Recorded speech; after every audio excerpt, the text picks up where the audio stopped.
নির্বাচনের দিকে হাঁটতে হবে। আমাদের অনেক বন্ধু আছেন, আমাদের নিজেরও বন্ধু আছে, যারা বলেন এই IMF, গ্যাট চুক্তি, বিশ্ব ব্যাংক এসব দিয়ে আমার কি হবে? ওসব কথা শুনে কি হবে তার প্রমাণ এই একটা স্মার্ট মিটার এবং বিদ্যুতের ঘটনা। আপনার মনে আছে গ্যাট চুক্তি করেছিল মনমোহন সরকার? গ্যাট চুক্তি করেছিল মনমোহন সরকার, তার প্রতিবাদ করেছিল সংসদের যারা বামপন্থী বসে আছে তারা। তারপরে সেই চুক্তি অনুযায়ী অটল বিহারী বাজপেয়ী তখন ক্ষমতায়, 2003 সালে তারা বিদ্যুৎ আইন পাশ করলেন। এই বিদ্যুৎ আইনের মূল কথা হলো যে বিদ্যুৎকেও লাভজনক ক্ষেত্রে পরিণত করতে হবে, অর্থাৎ বিদ্যুৎটা সাধারণ মানুষের জরুরি পরিষেবা, মৌলিক অধিকার এগুলো রইল না, ওই আইনে পাল্টে গেল। ওই আইনে পাল্টে গেল এবং বলা হলো যে বিদ্যুৎ ক্ষেত্রকে টুকরো টুকরো করে ভাঙতে হবে।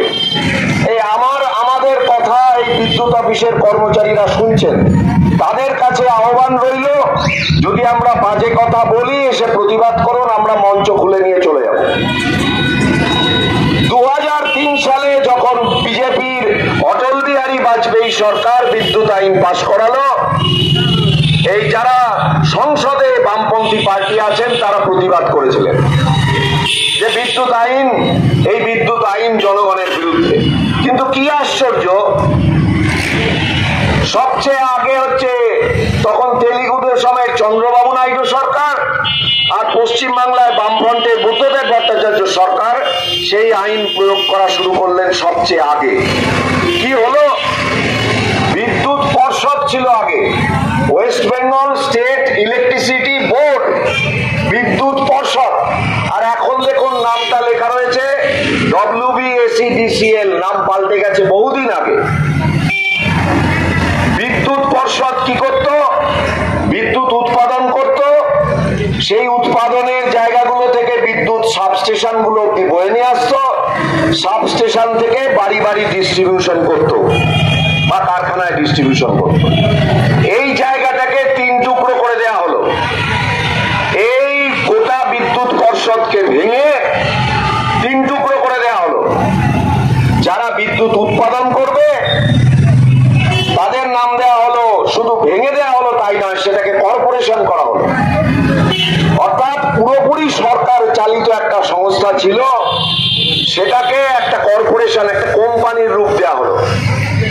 যারা উৎপাদন করবে তাদের জন্য তৈরি হলো WBPDCL, power development corporation limited. এই সাঁওতালদি, টিটাগড়, পূজালি, এই সমস্ত ইউনিটগুলো, কোলাঘাট, এখানে বিদ্যুৎ উৎপাদন করবে WBPDCL, power development corporation limited. সেইখান থেকে বিদ্যুৎ বয়ে এই যে আমাদের শান্তিপুরের বাইরে সাবস্টেশন আছে সেই অবধি বয়ে নিয়ে আসবে, সেটা আরেকটা কোম্পানি, তার নাম দেওয়া হলো West Bengal state transmission corporation limited. অর্থাৎ তারা বিদ্যুৎ ওই উৎপাদনের ক্ষেত্র থেকে বয়ে নিয়ে আসবে, আর সেখান থেকে যারা বাড়ি বাড়ি পৌঁছবে তাদের নাম দেওয়া হলো ওই যে WBSEDCL, West Bengal state electricity distribution corporation limited. অর্থাৎ একটা বিদ্যুৎ পর্ষদকে ভেঙে 3টে কোম্পানি বানানো হলো। পশ্চিমবাংলায় যারা ক্ষমতায় ছিলেন সেই সময়ে, সেই বামফ্রন্ট সরকার এইটা করেছেন। মানে সংসদে যা বিরোধিতাই হোক, সরকারে গিয়ে সবাই পুঁজির সেবা করেন, সরকারে গিয়ে সবাই পুঁজিপতিদের মুনাফা কামানোর ব্যবস্থাই করেন, তার বিরোধিতা করেন না। কি হলো এতে? এটা হলো যেটা, এই যে 3টে টুকরো করে দেওয়ায়, একটা ধরুন উৎপাদনে যে খরচা হচ্ছে সেটাকে এই কাস্টমারদের খরচা দিয়ে পুষিয়ে দেওয়ার একটা উপায় ছিল, এখন তা নয়।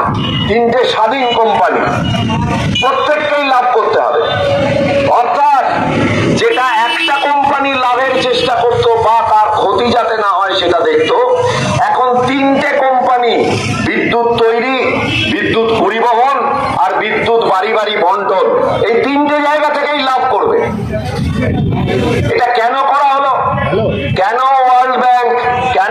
IMF এরা এইটা করতে বলল? তার কারণ হচ্ছে যে এই ক্ষেত্রগুলো ভবিষ্যতে তারা বেসরকারি পুঁজির হাতে তুলে দেবে। এই ক্ষেত্রগুলো ভবিষ্যতে তারা বেসরকারি পুঁজির হাতে তুলে দেবে। আজকে পরিষ্কার, বোম্বের একটা অংশে, দিল্লির একটা অংশে যেখানে লাভজনক সেখানে উৎপাদনও পুঁজিপতিদের হাতে দিয়ে দেওয়া হয়েছে। আমাদের এখানে বহুদিন আগে থাকতেই একটা পুঁজিপতি সংস্থা, তারা পশ্চিমবাংলায় বিদ্যুৎ উৎপাদন করে, তার নাম CESC, Calcutta electric supply corporation. Calcutta electric supply corporation তার নিজস্ব উৎপাদনী ক্ষেত্র আছে, টিটাগড়ে আছে, বর্ধমানে আছে, বিভিন্ন জায়গায় আছে। এই যে ঘটনাটা ঘটানো হচ্ছে, অর্থাৎ বিদ্যুৎ ক্ষেত্রকে মুনাফার জায়গায় পরিণত করা। আপনি টাকা না দিলে অটোমেটিক আপনার কেউ বাড়িতে যাবে না, আপনার মোবাইলে একটা মেসেজ আসবে। এই মোবাইলটাকে কিভাবে আমাদের খাওয়ালো? এখন একটা রেশন নিতে গেলে আধার কার্ড, OTP ছাপ না মিললে রেশন পাবেন না। অর্থাৎ সরকার, পুঁজিপতিরা মিলে গোটা ব্যবস্থাটাকে এমন একটা ছকে সাজানোর চেষ্টা করছে যে আপনি তাদের আওতা থেকে যাতে কোনোভাবেই বেরোতে না পারেন। জিজ্ঞাসা করুন, আমি তো চ্যালেঞ্জ করছি এখানে বসে থাকা অফিসার এবং কর্মীদের, যে স্মার্ট মিটারে প্রিপেড বিলিং পরের মাস থেকেই চালু হবে। এক মাস বিল আসবে যেটা পুরনো বিল, এক মাস বিল আসবে যেটা পুরনো কায়দায়, তারপরেই আপনাকে রিচার্জ করতে হবে। আগে টাকা ফেলবেন, তারপরে বিদ্যুৎ পাবেন, এবং টাকা শেষ হলে আপনার বিদ্যুৎ বাড়িতে গিয়ে কেউ কাটবে না, অটোমেটিক্যালি বন্ধ হয়ে যাবে। এবং আপনি জানবেন কি করে? একটা গরিব মানুষ যার বাড়িতে স্মার্টফোন নেই, ফোনের ব্যবহার ভালো জানেন না, ভারতবর্ষের অধিকাংশ মানুষ এখনো এই অবস্থায় আছেন। এইখানে দাঁড়িয়ে সেটা বোঝা যাবে না। আমরা যারা জনসাধারণের মধ্যে কাজ করি, আমরা মিড ডে মিল কর্মীদের দেখেছি, একটা মিটিং এর খবর জানাতে 5 বার করে ফোন করতে হয়। পাশের বাড়ি থেকে বলতে হয় যে একটু গিয়ে বলে দিন। তার কাছে কিভাবে খবর যাবে যে বিদ্যুতের রিচার্জ ফুরিয়ে আসছে? ফোন বন্ধ হয়ে গেলে বোঝা যায়। ওই রকম একইভাবে কারেন্ট বন্ধ হয়ে গেলে তিনি বুঝতে পারবেন। এই ব্যবস্থাটা করছে ওরা, তার কারণ এই যে 20,000 মিটার রিডার ছেলে যারা মিটার রিডিং নিত, তাদের চাকরি চলে যাবে। এই ব্যবস্থাটা করছে, প্রিপেড বিলিং এসে গেছে, শান্তিপুরে এসে গেছে। আগে পয়সা দিতে হবে, তারপরে বিদ্যুৎ পাবেন। এবং টিওডি আসবে। টিওডি মানে সন্ধে থেকে রাত্রি অবধি আপনাকে বেশি পয়সা দিয়ে বিদ্যুৎ কিনতে হবে। হ্যাঁ, প্রতিরোধ হবে। সারা ভারতবর্ষে মানুষ লড়ছে না তা নয়, লড়ছে। সেই লড়াইয়ের একটা অংশ হিসেবে জন উদ্যোগ আপনাদের কাছে এসেছে। আমাদের পরিষ্কার ঘোষণা, কিসের জন্য স্মার্ট মিটার? স্মার্ট মিটারে সাধারণ মানুষের কি উপকার হবে? এই কথা আপনাকে পরিষ্কারভাবে সরকারের পক্ষ থেকে পরিষ্কারভাবে ঘোষণা করতে হবে।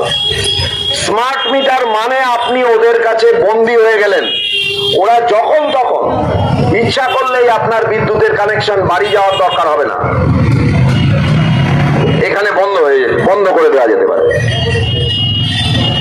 আমরা এর বিরুদ্ধে দাঁড়াতে চাই। দাঁড়ানোটা শুধু শান্তিপুর নয়, যেখানে